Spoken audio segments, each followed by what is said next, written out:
There's only black light between the stars. It may seem that it's darkness, but it's really black light. There's no such thing as darkness. Darkness is a human concept. There's only black light between the stars. There's no evil. There's no bad. There's no good. These are human ideas. There's no creator. There's no creation. There's no God. There's no nirvana. There's no perfection. These are ideas. Everything is transient. That's an idea. Everything is perfect. That's an idea. Everything is imperfect. That's an idea. Beyond ideas, there's reality. That's not an idea. That's real. There's no way to talk about it. There's no way to describe it. But there's a way to get to it. A series of ways. The pathways to enlightenment are numerous, and they're all in front of you. And if we stand back with wide eyes and look, we'll see some of them. Our life is a pathway to enlightenment, every moment, every experience. Everything is a pathway to enlightenment. But if we think that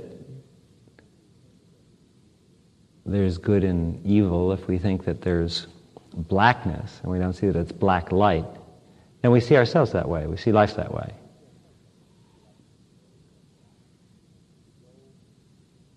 To go to that place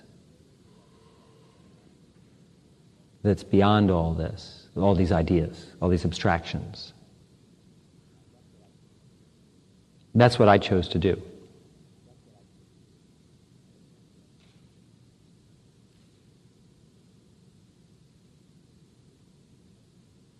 You can do that.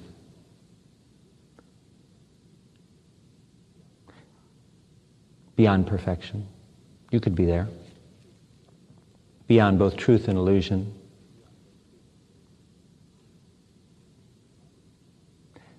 The mind is a complicated thing.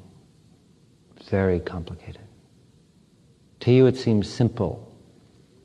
Their thoughts, their feelings, their emotions. There's memory, desire, self-importance, ideas, your life, your moods. The mind lives beyond death, though. Anything that ends with death isn't really the mind. It's just the things that pass through a mind. The mind is like a diamond. It's very hard, very cold. It just is. It's like the black light. It is the black light.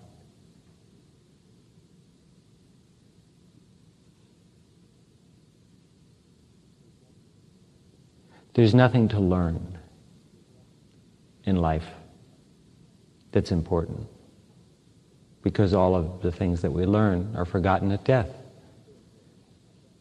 They're important for a lifetime, perhaps, but not in the sense of eternality.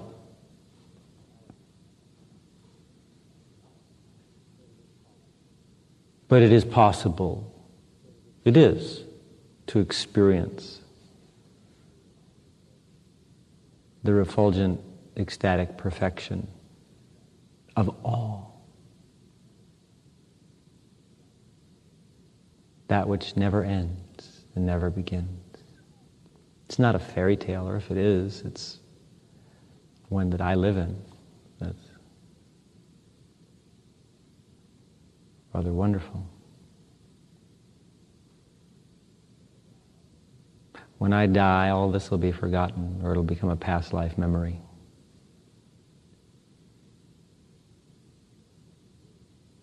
And something new will happen. Something wonderful. As it always does. Because creation is perfection. Beyond ideas. Beyond the shoestrings of human consciousness, there's the black light and the white light. And they only seem different to you. They're not really different at all. There's only light. Light in the mind and light outside the mind. All these shapes, these appearances that you call existence, the things that trouble you, the things that look promising, the things that you're indifferent towards, are refractions of the one light. You're a refraction of the one light. You're a waveform of light. You're a fractal, a pattern that life has created and that continuously changes. The only reason you feel pain is because you're so busy looking at yourself instead of looking at the wonderful patterns of light. If you become absorbed in the wonderful patterns of light, then there's no pain.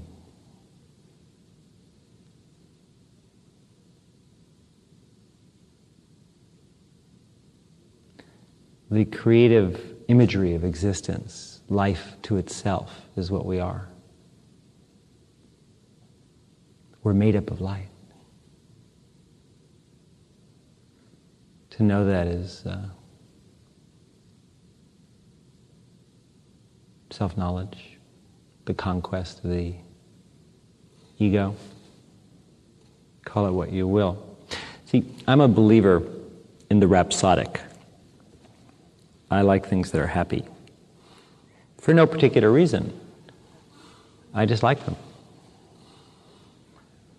Most people don't seem to be like that in this particular place, in this world. You can tell by what they focus on. Read a newspaper, watch a TV show, go to a movie, look at a life.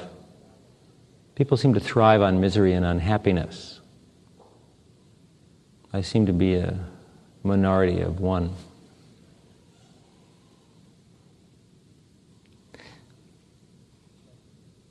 It's a question of discrimination. What we do with our mind, what we do with our life. You have a choice. You do. You don't believe me, I can tell, but you do. You can choose to look at beauty, to look at hope, to look at ecstasy. And if you look at it long enough, there's nothing else.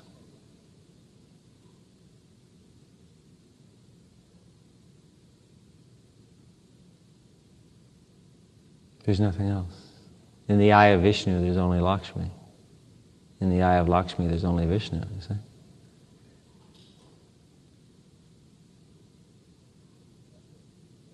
The effort to lift oneself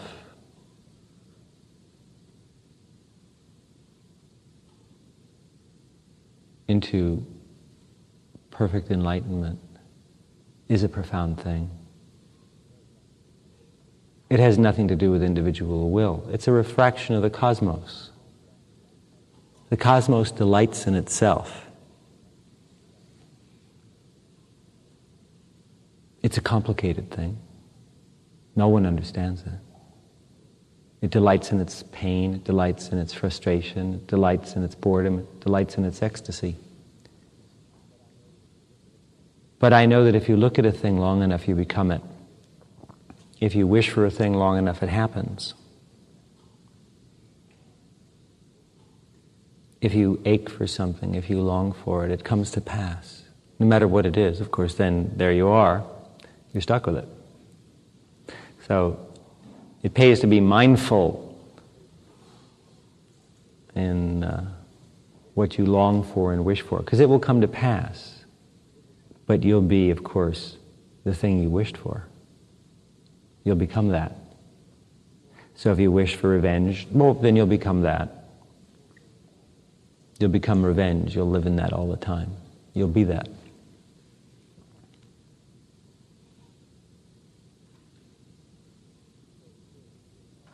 So it's really not worth bothering with, is it? Anything limited, that is. It's really not worth getting stuck on anything. Everything is so transient here, in this world, in this life, on this earth, in the samsara. Why bother?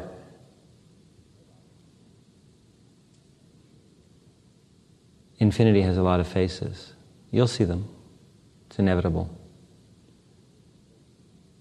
But what you focus on, what you are enamored of, will determine what your ecstasy is. Where you focus is your ecstasy, and also there is your unhappiness. It's just the way it works. So if you focus only on light, both black and white, then there's only ecstasy. There's nothing else. The dreams of human beings are dark, heavy, and morbid, and simplistic, and boring. The dreams of immortality are endless and shining. They shimmer. They shimmer. They glow. They unfold themselves in themselves forever. There's only forever. You think there's time. You think there's space. There's no such thing. It's an illusion. It's not true. There's only the perfect glimmering of the moment. To celebrate the moment in happiness or unhappiness, in pain or ecstasy, in enlightenment or in transience is the only possible solution to anything, is to celebrate. To continually celebrate existence.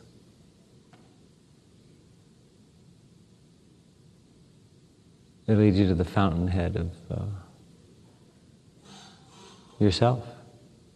I mean, that is the riddle. The riddle is the riddle of self. What is self? What lies beyond self? Self is the perception of perception. Beyond self, there's no perception of perception. That's the riddle. The only way to answer the riddle is to go beyond perception, and of course then there's no answer because there's no perception. There's only silence.